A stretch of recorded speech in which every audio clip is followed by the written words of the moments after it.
In this story, Netanyahu speaks not to Tehran this time, but to Iranian people directly.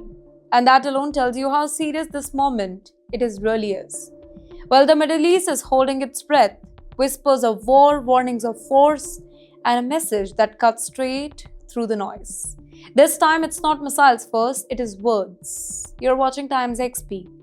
My name is Dhriti Yatri, and we are talking about Israel and the United States, that epic partnership. Israel and the United States are once again staring at Iran, not casually, not rhetorically, strategically. Iran's nuclear work, its missile program, its role across the entire region, all back in sharp focus. Donald Trump has raised the temperature here. His warning is blunt.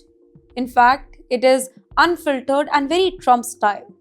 The US is locked and loaded if Iran escalates, if it targets the protesters, if it pushes too far. Now, that particular line alone, it has rattled capitals. Now comes Benjamin Netanyahu, and instead of speaking only to Iran's ruler, he turns to Iran's people. That's deliberate.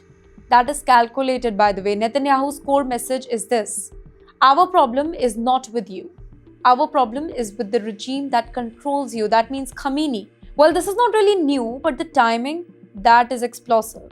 Behind the scenes, reports say that Israel has approved a fresh operational plan, a plan that should be focused, that should be fast, and that should be high impact, often referred to as Iron Strike.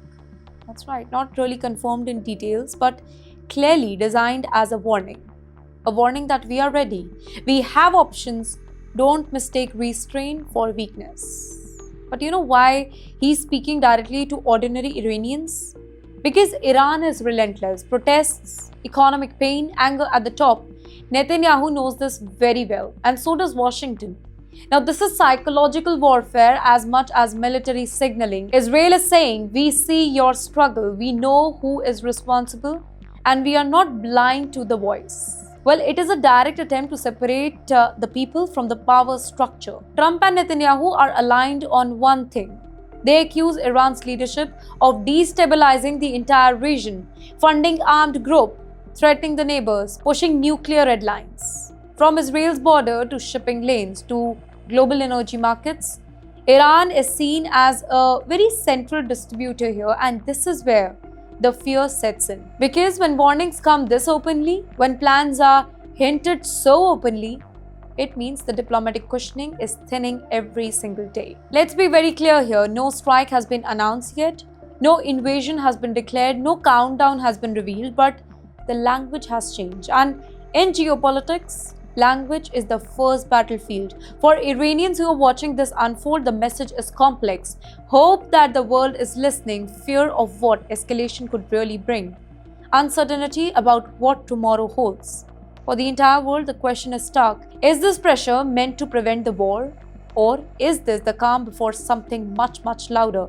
One warning from Trump, one message from Netanyahu, one vision on the edge. And millions of ordinary Iranians, they are caught in between power, politics, and possibility.